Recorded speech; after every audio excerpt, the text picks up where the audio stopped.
So officially, we can start. Good afternoon, everyone. On behalf of Belgrade Legal Theory Group, welcome to the fifth lecture this semester. And it is my great honor to say hello to Julieta Rabanos. I will have just a quick introduction about her, and then I will leave the floor to her. She finished her bachelor studies at the University of Buenos Aires with honors. She finished her master thesis at the University of Genova, and she finished her PhD studies at the same university. Right now, she is postdoctoral fellow in the theory and philosophy of law at our university, or University of Belgrade Faculty of Law. Within the Horizon project, advancing cooperation on the foundations of law. Last week, she was speaking about justice and football and World Cup, but today we will have some other topics. So today she will be speaking about coercion and functions of law. So Julieta, hello again, and I leave the floor to you. Well, thank you very much for the presentation. As I said when Boyan presented me in the law, justice, and winning the World Cup, it sounds better than it is. Well, thank you very much for that. And thank you very much for coming here. So what I will present today, I will try to present today, is the beginning, in some sense, of an investigation that I want to do. And I think that it was something that I didn't get to do in my PhD dissertation, which was about the concept of authority, was something that was implied or then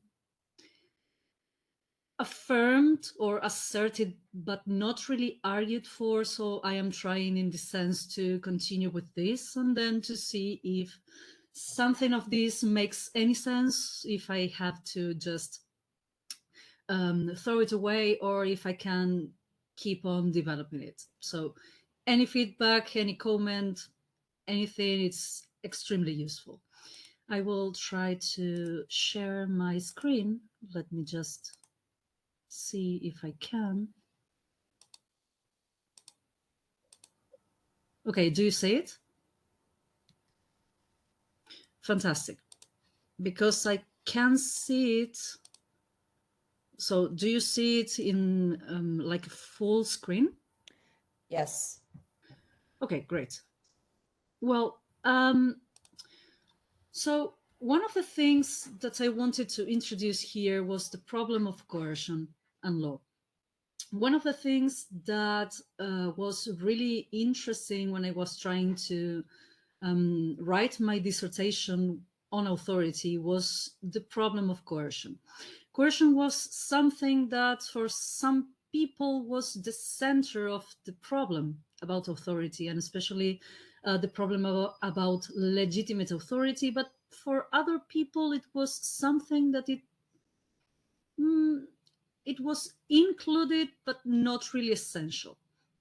So at some point, I started trying to get into why some people decided that coercion was something that, for example, every real instance of political authority or law has.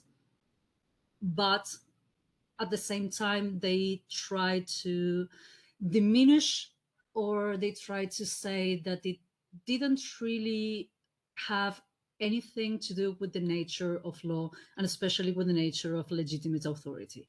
So in this sense, I will try to present you this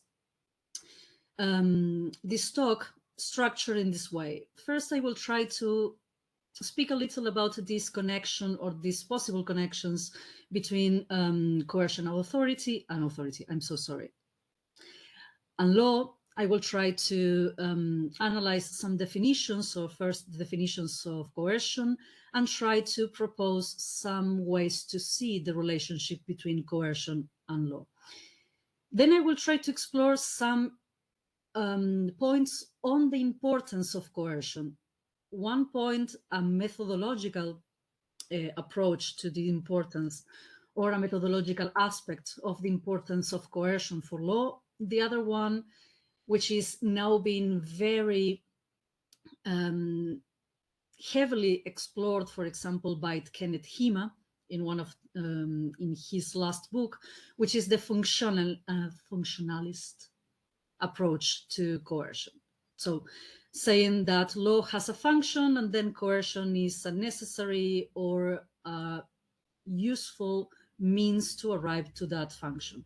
And then I will try to advance some modest proposal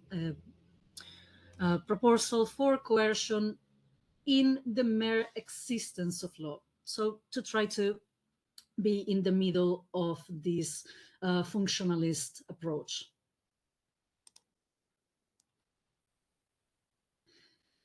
I'm sorry if this is awkward because I have like the full screen of the presentation on the one hand, and then I have you on the other hand, and I don't see you at the same time at the presentation. So I'm going back and forth between the two of them.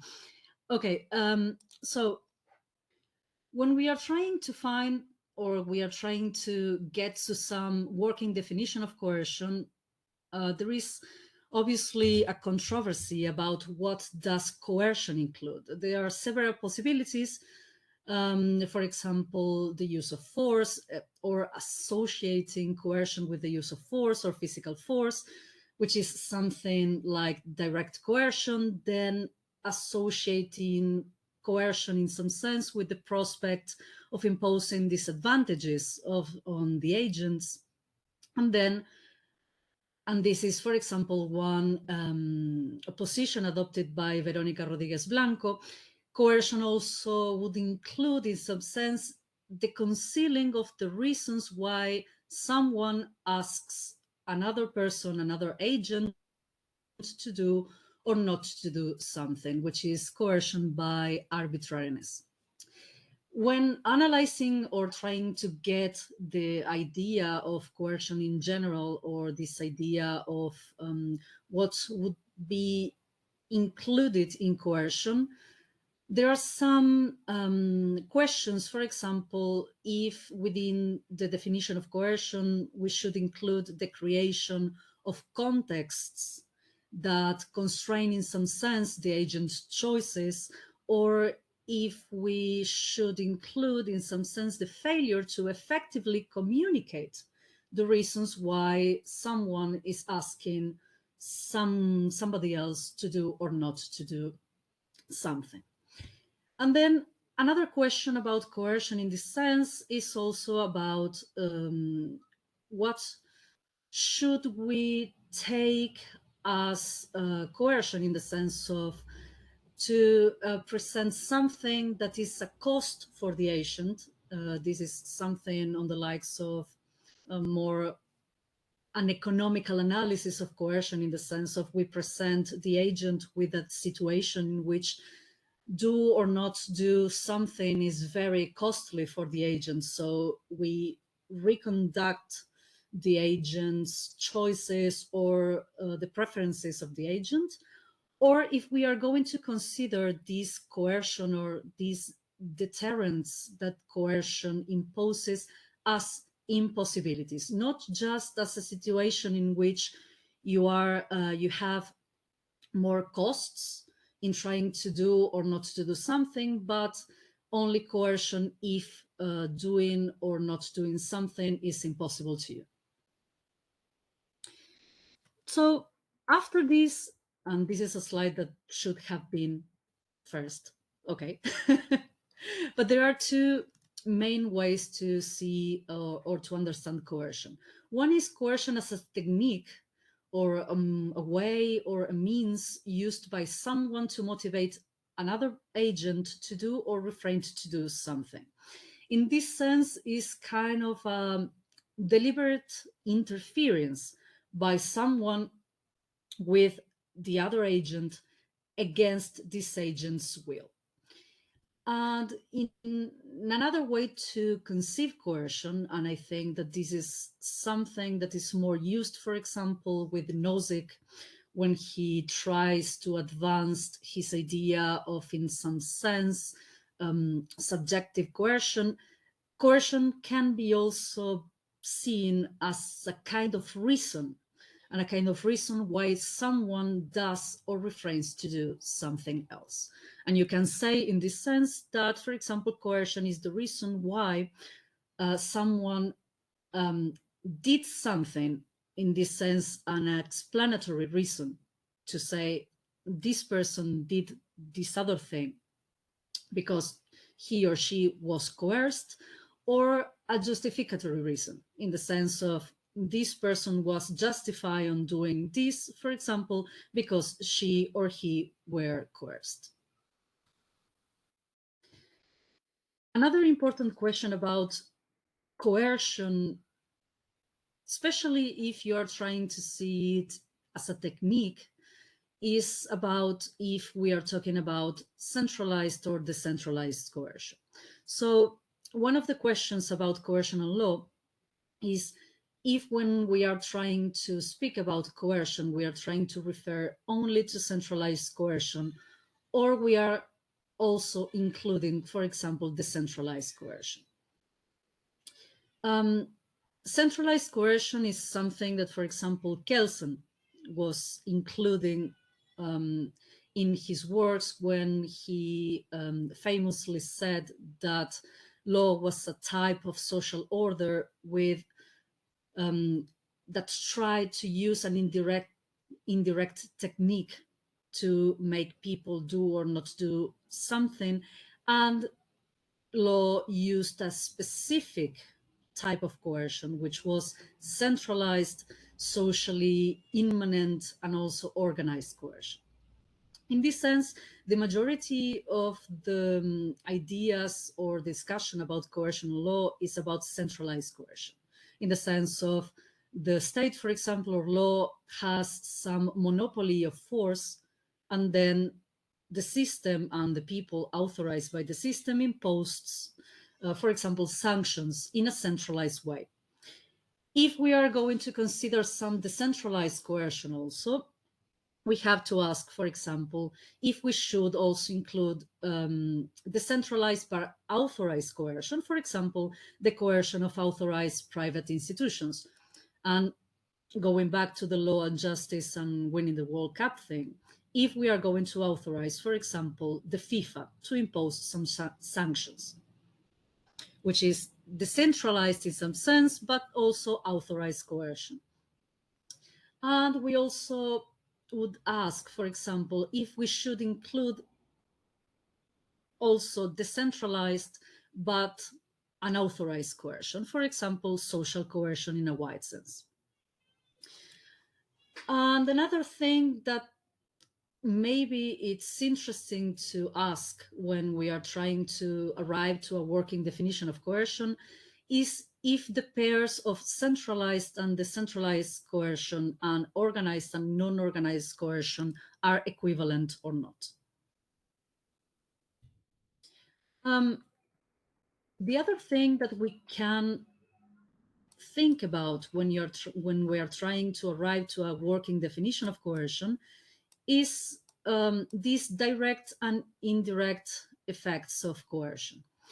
In this sense, we can ask ourselves if coercion has only direct effects, or if we can include, or if we can consider also what can be thought about as indirect coercion or indirect effects of coercion.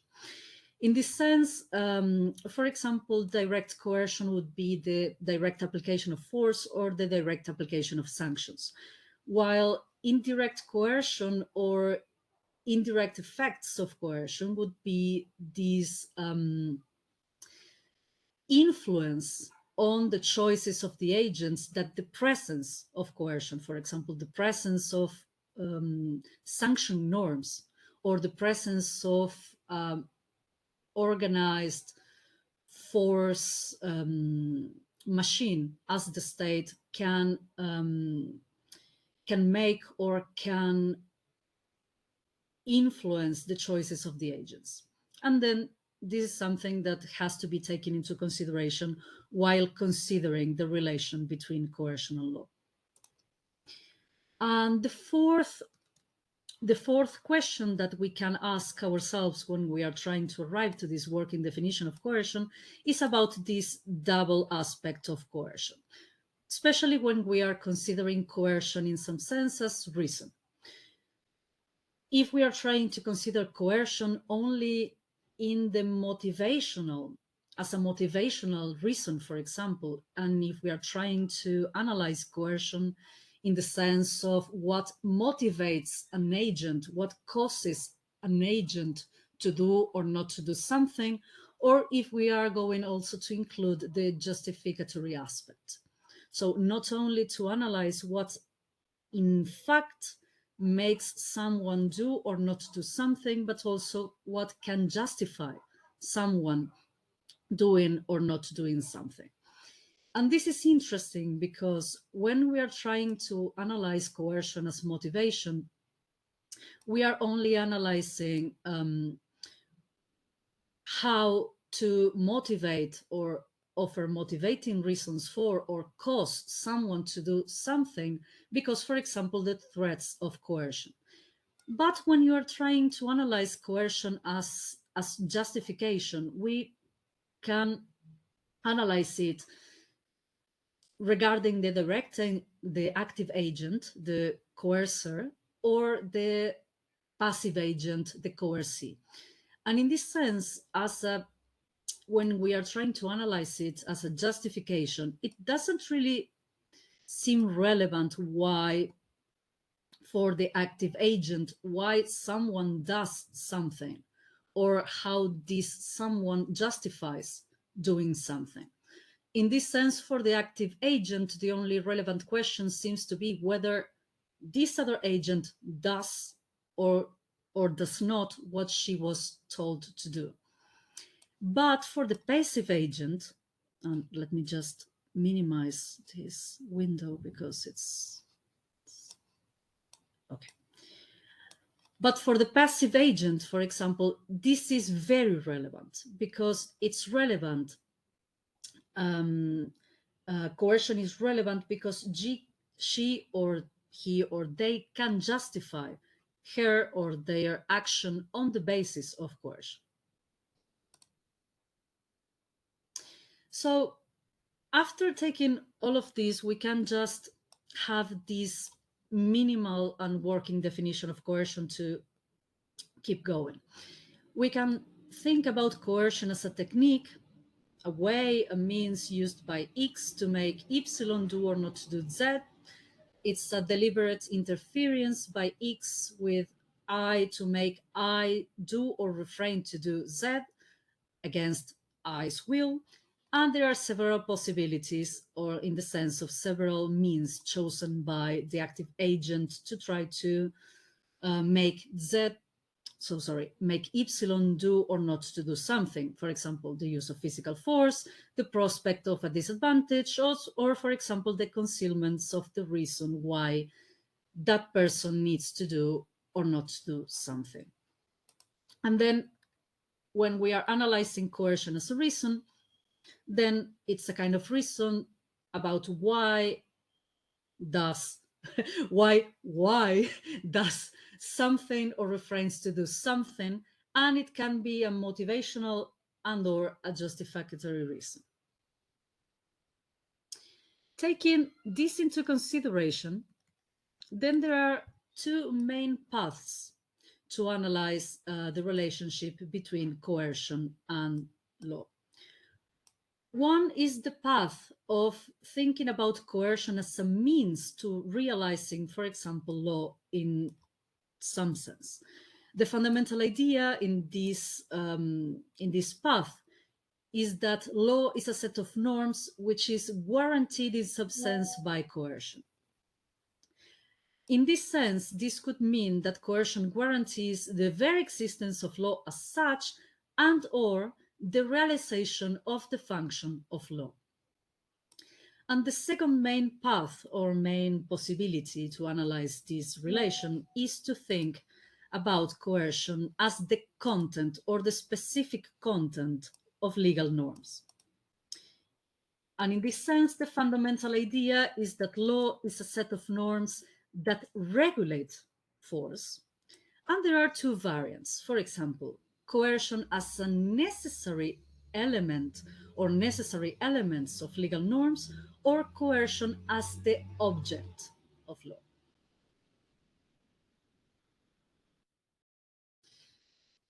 Taking these main paths into consideration, taking the first one, we can say that, for example, coercion is for some people an essential element of law, whether an instrumental or a material element of law, use or content, it's up to discussion. And then we can have other people, other authors saying that coercion is a non-essential element of law. And then here you can have two possibilities: the idea of coercion as a contingent element of law, or coercion as necessarily not an element of law.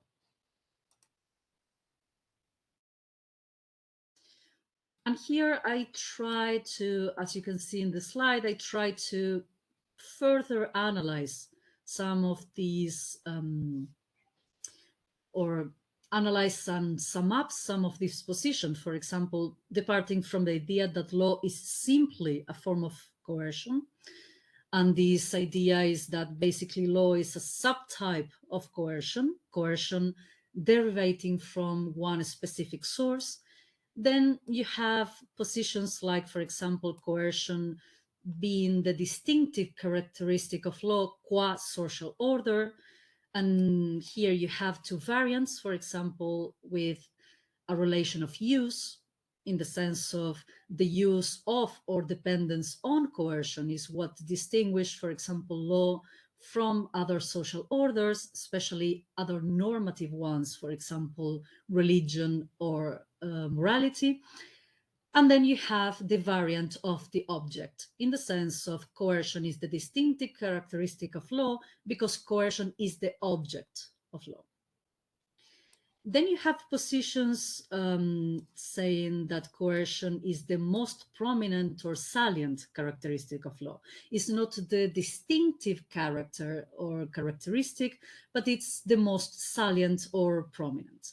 And here, this position would advance the claim that the use of or dependence on coercion is the most salient characteristic of law in regards to other social orders, especially normative ones like, again, morality and religion.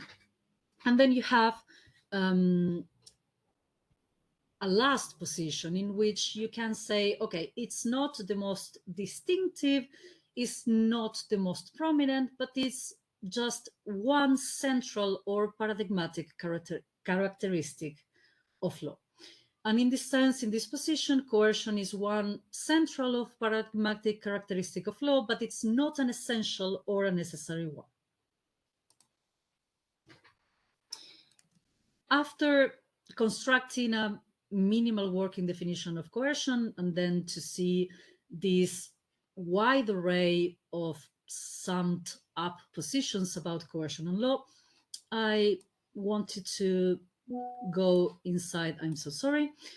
I wanted to go further and analyze, or trying to start analyzing this importance of coercion, especially for this, not the first position, but maybe the second, the third, and the fourth, and then to divide the analysis of the importance of coercion between a methodological aspect of the construction, for example, of the concept of law, and then a functionalistic aspect.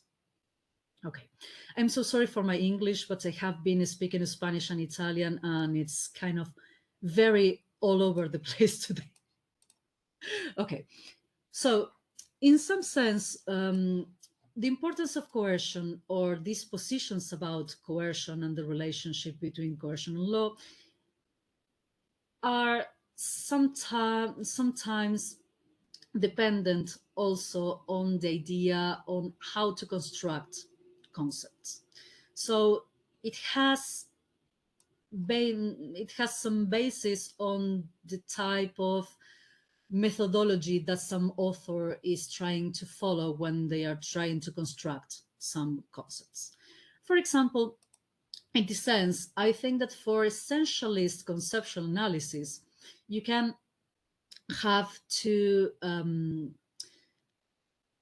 positions. For example, some people that says that coercion as a property is non-important because, for example, they sustain that a concept is constructed or has to be constructed only on the basis of all the logical essential features that are conceivable in all the logical instances or the conceivable instances of the object. In this sense, if we can logically conceive some instance of an object that doesn't have some property, for example, this means that this property does not belong to the nature of the object, or that it doesn't really need to belong to the definition of the concept. But then on the other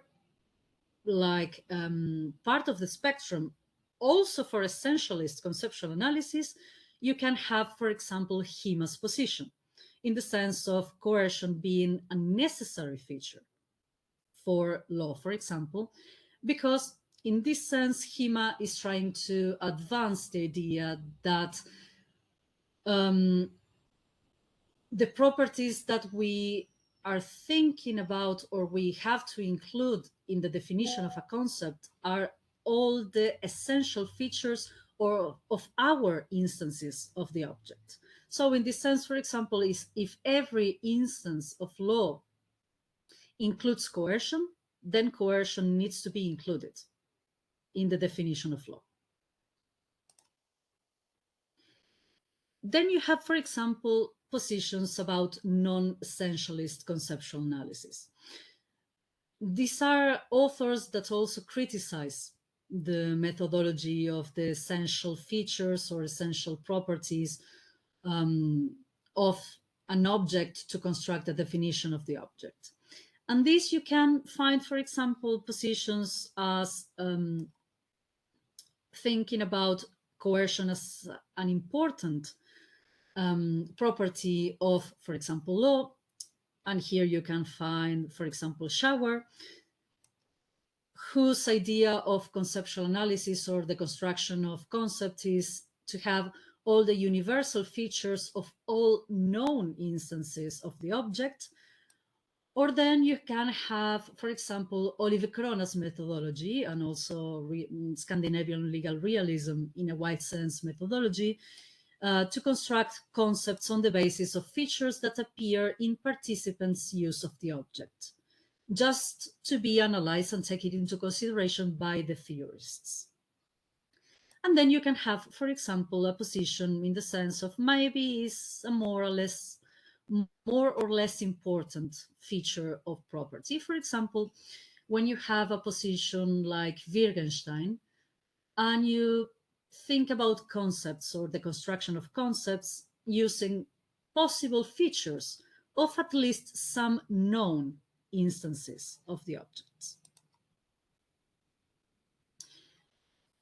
Then going into leaving aside this methodological aspect and going into the functions of law and this functionalist approach, here let's assume that law has some ultimate purpose or end, in the sense of, let's assume, let's not criticize the idea that law is some kind of, I don't want to say artifact, but something that was created or that has some ultimate purpose. So let's assume that law is in some sense a tool or an artifact, some means to an end. This can be discussed but I will not discuss it here. Let's also not discuss the status and origin of this end or goal. And you can say here that You can have, for example, someone, some means or ends ascribed by the participants, or a real one, an objective one. If it's a presumptive one ascribed by the theorist when explaining law, or if it's an ideal one ascribed by theorists when prescribing how law should be, for example. And let's also not discuss is if law is an artifact, a tool, what type of artifact, what type of tool. Let's just assume that law is something that has this function. So under this assumption, basically, I think that for law to be able to arrive to this goal, let's say X, I think that at least two conditions seem necessary. In some sense, law must exist or be in force, and then law has to have some feature that in some way allows law for reaching this goal, this X. So the main question here is if coercion can be used to explain both conditions, in the sense of is coercion is needed in some sense for law to exist, and if coercion is a feature that allows law to reach, for example, some goal. In this sense, in the first condition, here coercion would be necessary or needed as a prerequisite of law being able to then reach this goal. So analyzing first the first question, is coercion a necessary condition for the existence of law? In this sense, I propose you to assume that a legal system exists when it's efficacious or effective. This efficacy, effectiveness, it's some kind of a terminology complexity. I will just say efficacious. And that for efficacy, we need two or three elements or conditions. One, the existence of a community. Two, a sufficient degree of general conformity with the norms of the system. And then compliance by certain members to some or with some norms of the system. And this compliance means that if the rules change, these members will change behavior.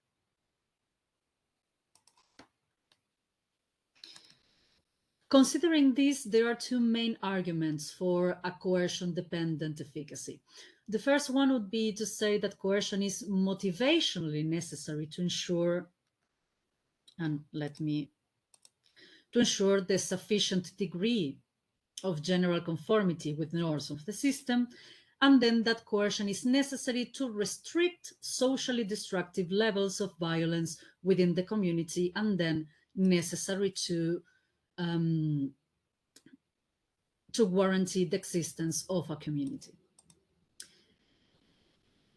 You can say that these two main arguments are grounded in generalizations about the nature of human social life, and they are modest in the sense of that they don't really say that all law must be coercive, nor that the primary or principal motivation for conformity or conforming to the laws or means for controlling violence is coercion.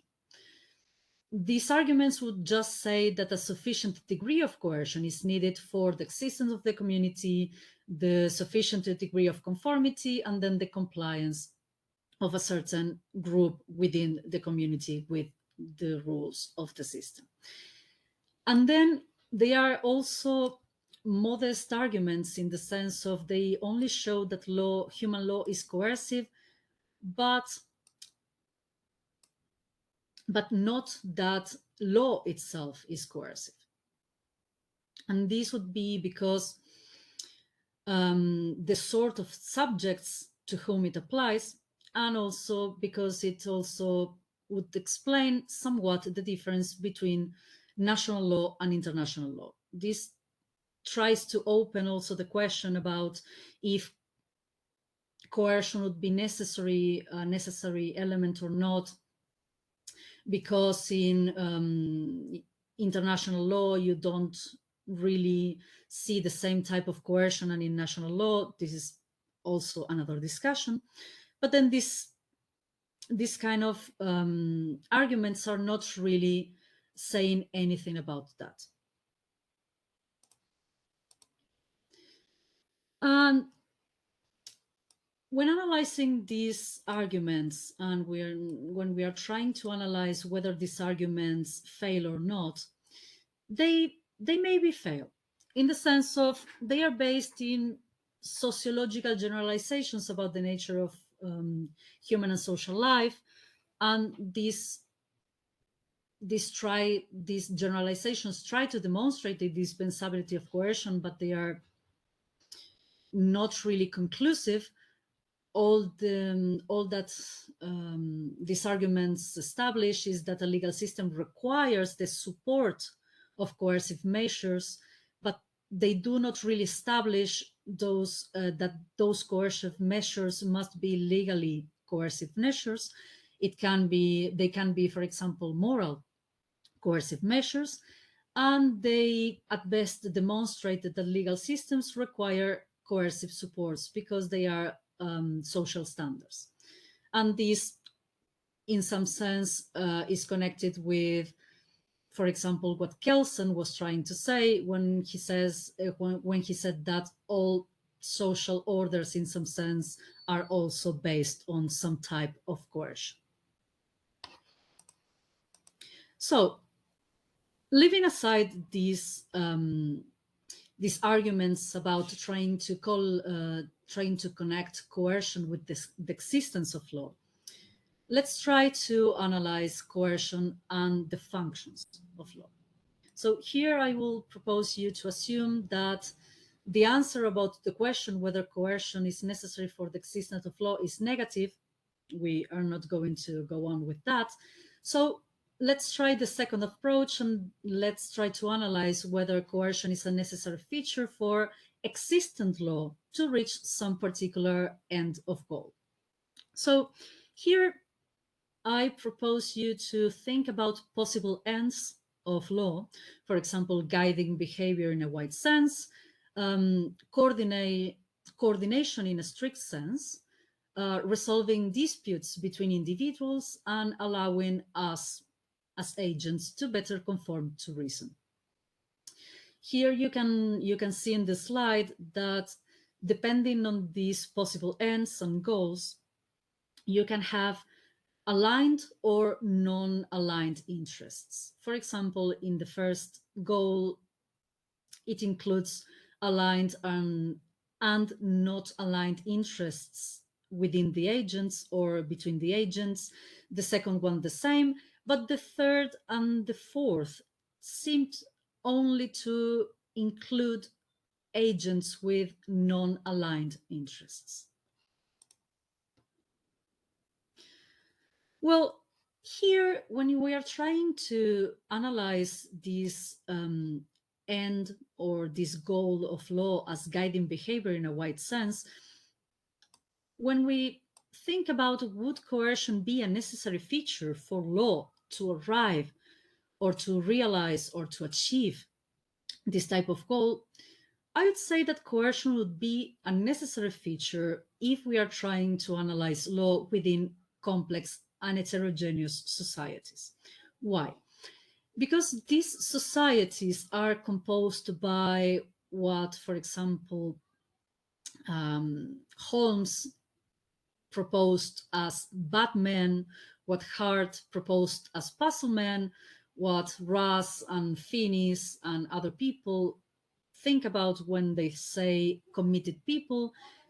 They are basically heterogeneous societies. They are composed by multiple people with multiple points of view.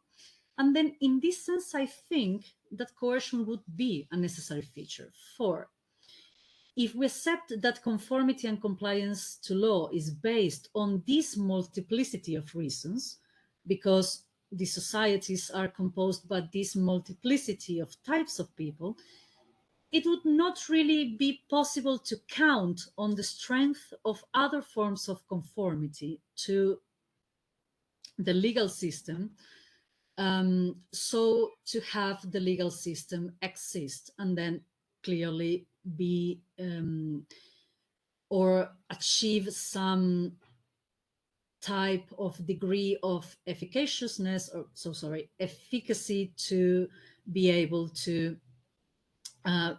achieve this final end.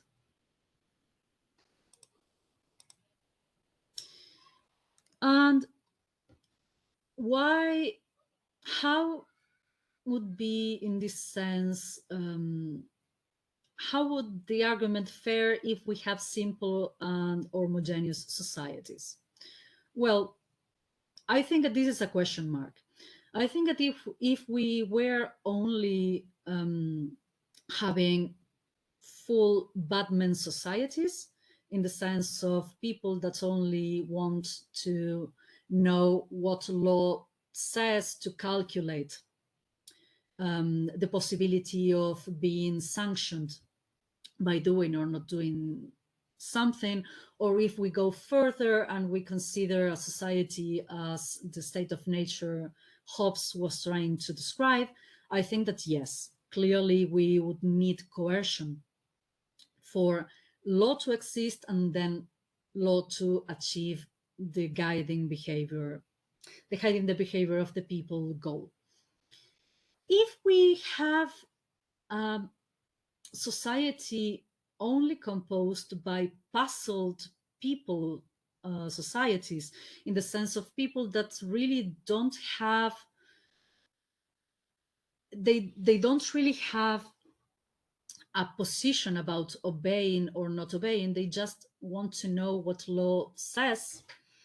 In a wide sense, they don't have any Batman inclination or a commitment inclination. They are just confused or puzzled by what the law demands stuff. I would say that yes, we also would need coercion, because if you don't really know what law is, if you don't really know what you're going to do when you arrive to the content of law, then maybe you would need, at least at some point, the puzzleman will be or committed or badman.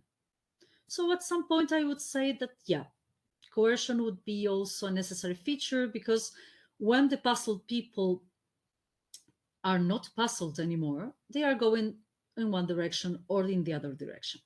And then when you have only societies only composed by committed people, for example, the Society of Angels Russ proposes, or the community that Finis proposes, full of committed people.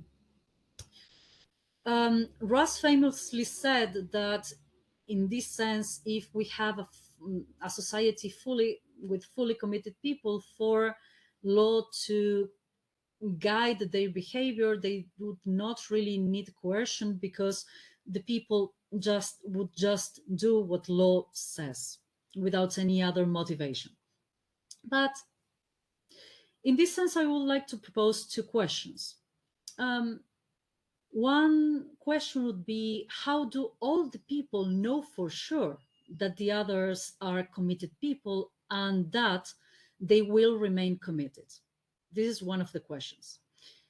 And then the other question I would think about when thinking about these committed people's societies would be if we can just assume that even committed people have completely aligned interests, in the sense of when, for example, Russ and Finis thinks, especially Russ, thinks about this society in which all the people are committed to do what law says, it also seems to assume that the committed people are homogeneous in some sense, and they have also aligned interests. But even if you are fully committed to do what law says, at some point, maybe your interests are not going to be aligned with what law says. And then at that point, you don't really know if you're going to continue being committed or not. And also, all the other people in the society don't know about that. So maybe coercion would be something also needed within these committed people, this society is full of committed people. Excuse me, Jules. Yes. Sorry for interruption. Since Yes. the idea of the lecture is to have 30 or 40 minutes of speaking and afterwards the discussion, just to see if there will be any possibility to have at least 10 minutes of a discussion. Yeah, absolutely. Let me just wrap it. Exactly. Thank you. And excuse me again. No, absolutely. Thank you very much. So basically, okay. So the other thing would be considering, for example, the function as being coordination in stricto sensu. And in this sense, I would also say that, yes, it would be a necessary feature. If we are thinking about law problems being strict coordination problems, clearly we will need some coercion to at least signal the people that one solution is the thing, the solution to take, in the sense of the course of action to take, and also to assure those people that if they take that action, the other people who take that action, both the people committed to the coordination problem and both the free riders. So the people that not really want to resolve the problem, but they want to, at some point, benefit from not doing what the other people do. So the sanction in this sense, the coercion in this sense would provide a reason for these other people, the free riders, to also do what the solution law says to do in this problem.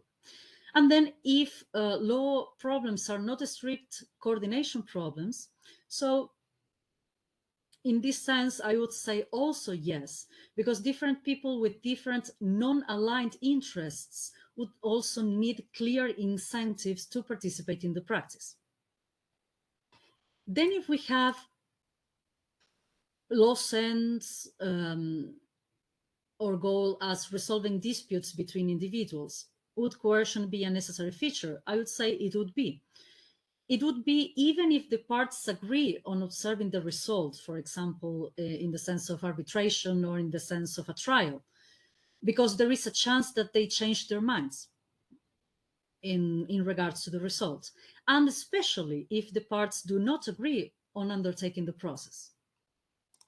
And the last ends would be to say, for example, Ross' idea, saying, okay, the goal for law is to allowing us to better conforming to reason. Would coercion be a necessary feature in this sense? Well, I would say that it will naturally depend on accepting the underlying assumptions of this proposal, and it will also depend on what type of reasons would coercion provide the people, if they are individual or collective ones, and so on. This is, I think, an open question. So I will just stop here and thank you very much for the patience. I didn't see the clock, so I went on. And yeah, well, thank you very much. Thank you for this thorough insight about coercion and law. Now it's time for a discussion, so I leave the floor for the questions. You can, so Sava is the first one. Sava, Yeah. floor is yours.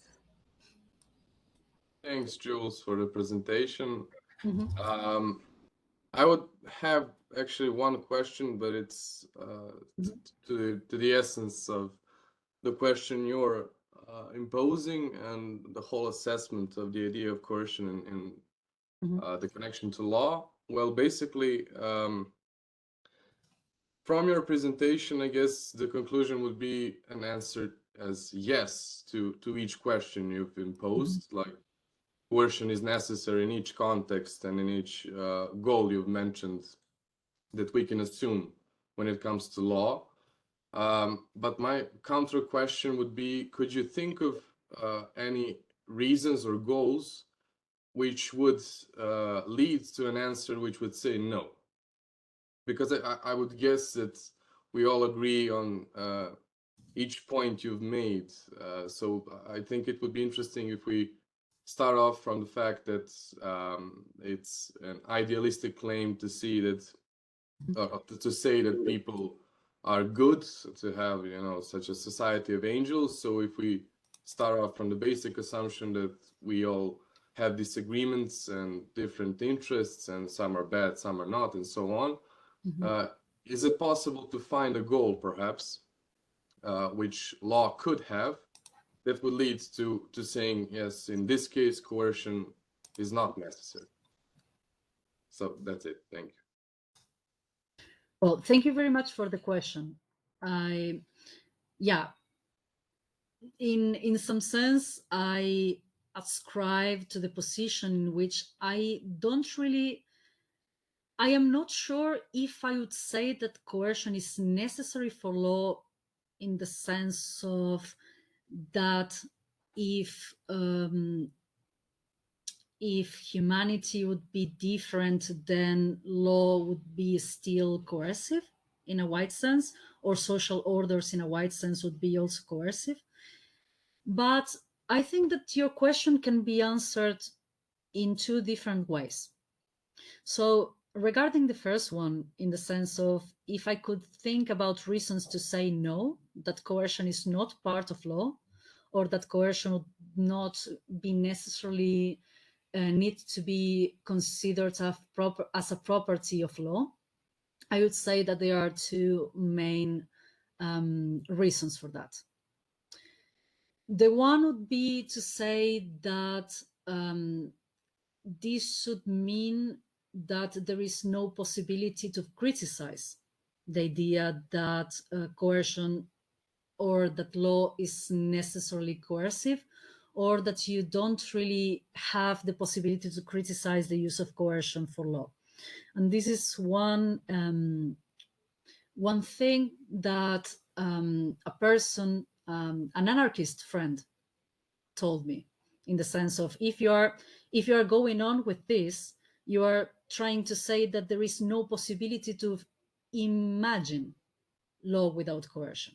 So we are not going to be able to try to arrive to an utopia or something like that, or, for example, an anarchist utopia in a wide sense, in which you have law, but you don't really need to have coercion. So that would be a reason not to include coercion as a property of law. So to open the possibility to try to arrive, not only to, because we can think about a situation in which we can have law, but you don't have to have coercion, but to be able to construct discourses, but this not theoretical, but prescriptive discourses about the possibility of law without coercion. This would be one reason why someone would say, yeah, this is maybe a very good reason not to construct the concept of law also including the property of coercion, for example. I think that the other question that you asked was if I could imagine a goal of law that didn't need coercion. Yeah, that's from the perspective of efficiency, or yeah. So when I was trying, when I came with these 4 functions, I need to explore more functions. This is something that, so your question in this sense, I think that it's perfect. When I try to come with different functions of law, I couldn't really think of more functions of this. So I think, obviously, they are very generic functions in the sense of guiding human behavior, resolving coordination problems. Yeah, everything can be constructed or reconstructed as a coordination problem, or everything can be reconducted to human behavior or something. And I think that in this sense, you're right. I think that to try to think more about the possibility of arriving to a goal of law that don't really need coercion to be achieved, we should think in a more fine way, like guiding behavior about what? Guiding behavior in which sense? Absolutely. Coordination in which sense? There are some objects of coordination in which you don't really need coercion. For example, Finis would say that Finis has a very particular way to conceive coordination problems, which include also non-aligned interests agents within this idea of coordination problem. And he says basically that, yeah, there are some objects of coordination which are like morally good objects or ends for the coordination. And then in this sense, no coercion would be needed, because we are all,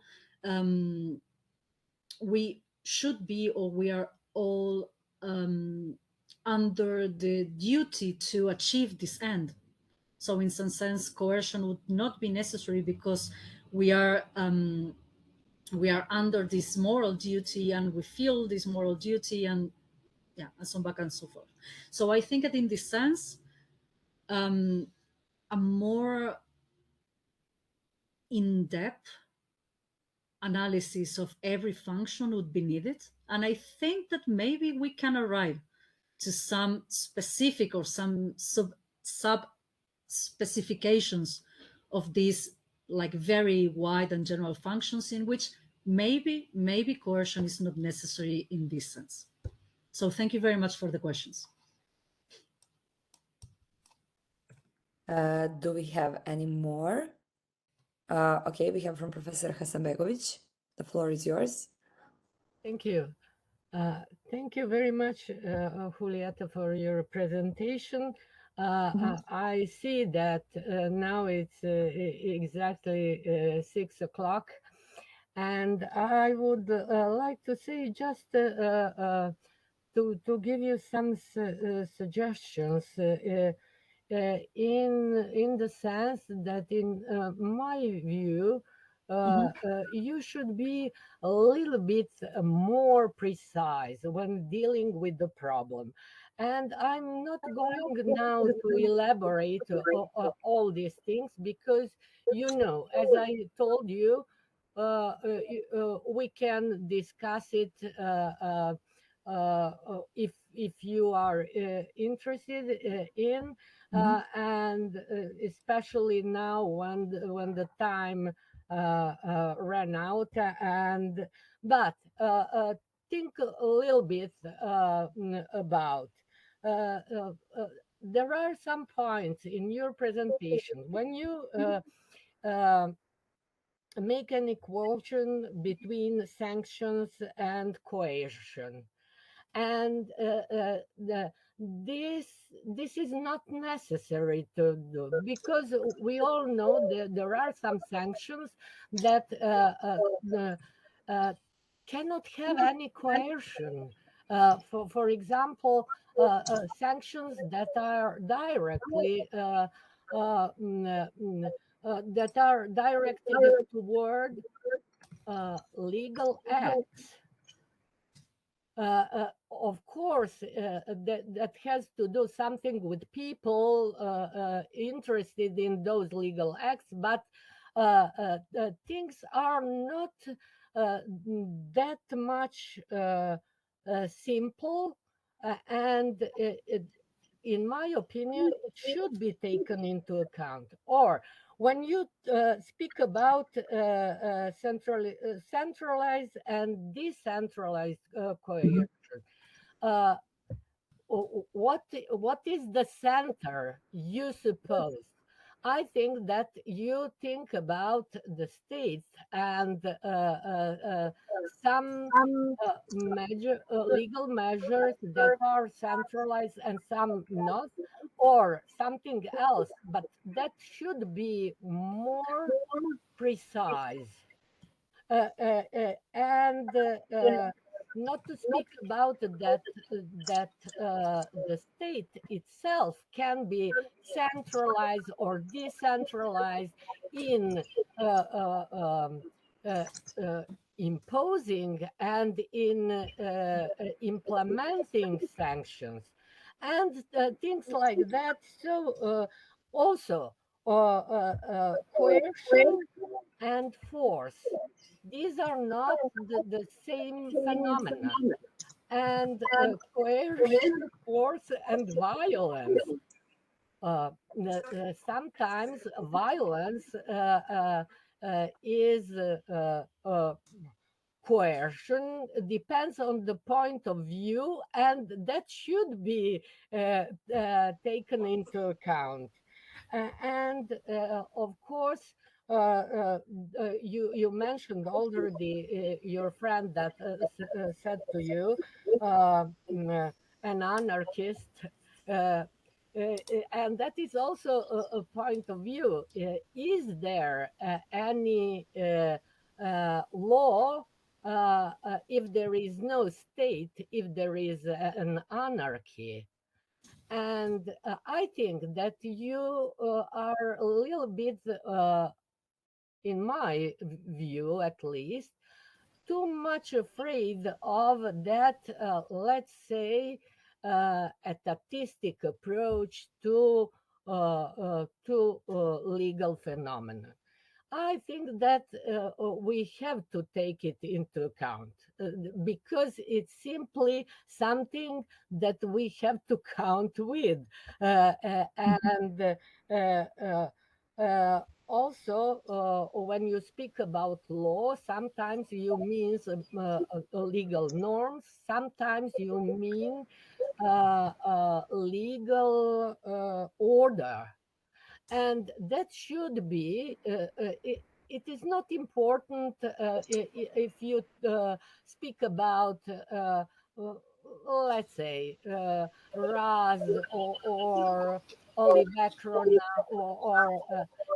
it is important to have your point, your idea, your notion, your concept. And then, if we know that from the very beginning, then we can, it is clear what you takes into account, speaking about Olivecrona or Hart or Raz or anybody else. So also, this anthropological optimism or pessimism, that is something that can be discussed eternally. But that cannot solve the problem, either theoretical nor practical. And I would, the last thing I would say about that RAS approach. It seems to me that from that point of view, totalitarianism has only angels in the order, because there you find people that are coerced to agree to anything that is supposed to be law or said to be law. I'm sorry, I speak for 7 minutes. I thought because I noted the main points, but just as an observation, you can take not to take it into account. If you like to discuss it more, we can do it. some other time, not this evening. Or this evening, of course, but I know that the time ran out. Well, thank you very much for all your questions and also for your suggestions. I think that I agree with the majority of them, in the sense of, for example, the third one and like the first one and the second and the third one, like coercion is not the same as force, and coercion and sanctions are not the same. Yeah, absolutely. I take that into consideration. I didn't include that in my presentation because it would have been longer than it was in this sense. But yeah, I take that into consideration, and I will go further when I write this down. So thank you very much for that.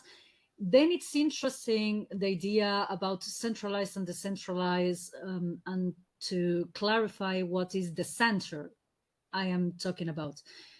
Yeah, and in this sense, yes, of course, when you're saying that the state can itself be centralized or decentralized in the sense of imposing the sanctions, in this sense, I would say that the centralized idea would be like the legal system or the legal order. So within a legal order, you can find like the decentralization, in the sense of you have the legal order, and then you have, for example, the national legal order, and then you have regional legal orders, but they are subordinate to the national one. But yes, this is something that has to be taken into consideration and then to be clarified when speaking about centralized and decentralized coercion. I was more thinking about the possibility of when I was thinking about decentralization, about non-public coercion, in the sense of authorization, for example, for non-public agents or organs to impose or to execute sanctions. This was what I was thinking about. Then absolutely yes, I need to clarify the idea of law as legal norms and legal order. Generally speaking, I am thinking about law as legal order here. I know that. Then, yeah, but then clearly within this, the discussions, some of the discussions about coercion, unfortunately go into the idea of legal norms, especially, for example, Kelsens, when they are trying, especially when they are trying to say that coercion is essential for law, in the sense of it's the specific content of legal norms. So in some sense, the idea of law is ambiguous between legal order and legal norms, and then it's kind of confused, but I need to also to clarify that. And the last thing, and very brief, so yes, in the sense of, and I know that I'm not responding to all your questions, but yeah, so in the sense of the anarchist idea, or the anarchism utopia, or the idea that this has to be taken into consideration, absolutely yes. But the idea is that you can have a legal system, for example, or a legal order without a state. And yeah, I think that it can be. So it would be other type maybe of social order with some specification. You don't really need to have a centralized source of legal norms to consider, for example, that you have a legal order. Obviously, our modern conceptions of the legal order needs to have at some point this common source, or this common criteria for unity, if we are thinking about the rule of recognition instead of, for example, an authority, a clear authority. Okay, but I think that you can arrive to that also thinking or considering the anarchist point of view. My question, for example, for this would be, but wouldn't it be needed even if we don't have the state? Would coercion be needed to maintain that type of legal norms or legal order? And this is a question mark, obviously. And I don't really think that anarchists would say that coercion would not be needed or would not be necessary. They should I think that they would only say that Depends. the state, They are different in they differ also in that point. they have, obviously they have very different variants of what this anarchist utopia would be. But I think that the majority of them, or I think that in a wide sense, I don't see them necessarily agreeing with coercion as something that that is not needed or would not be needed. What would not be needed would be the state, and what would not be needed Sovereignty. is organized coercion. But I don't Yes, know. sovereignty. It's a question mark. So thank you very much for pushing the point. Thank you. Okay. Any more questions from the audience? I just have one quick more a comment than a question Of course.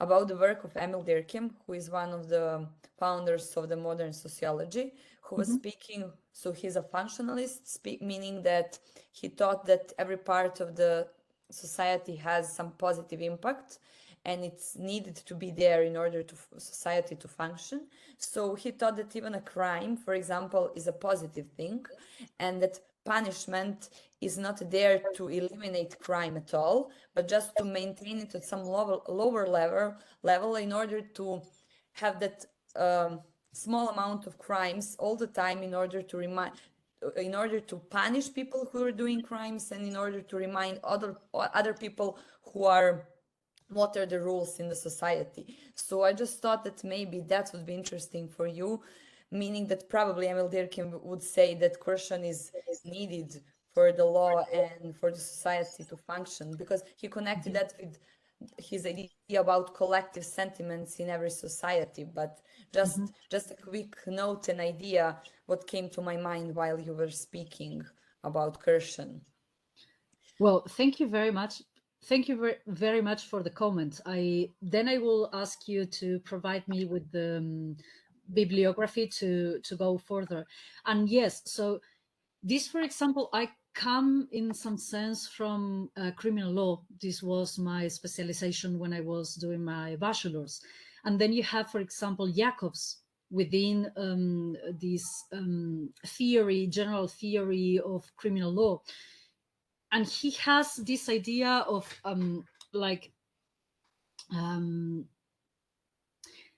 idea that the sanctions, the function of punishment in this sense was to reestablish or to secure the sentiment of the people in the existence and in the existence of the social order, but also that the social order was in force in some sense. So the idea, the punishment here was not in particular to have this person, this criminal, to go out of society, for example, but to ensure or to say to the society, and this is something that I think that is very in the same wave of thinking that about these sociologists, to say, yeah, of course, this, we are going to use this to say, yeah, we are going to punish that, and then that would have the function of having all the people think, yeah, the social order is in force. Yes, we are going further. So in this sense, absolutely. So I will explore that, because that would be, in that sense, I don't really know. This is a very interesting thing, because in that sense, so you can analyze also the function of coercion, the different functions of coercion within different functions of law. So I think that will be a very nice thing to keep exploring. So thank you very, very much. You're welcome, and thank you very much for a lecture. So it was great honor having you at Belgrade Legal Theory Group. So we'll probably see each other very soon, but Just a quick reminder, yes, that we have one next lecture with Damir Banovic in 2 weeks, but follow us on social media for exact date and link.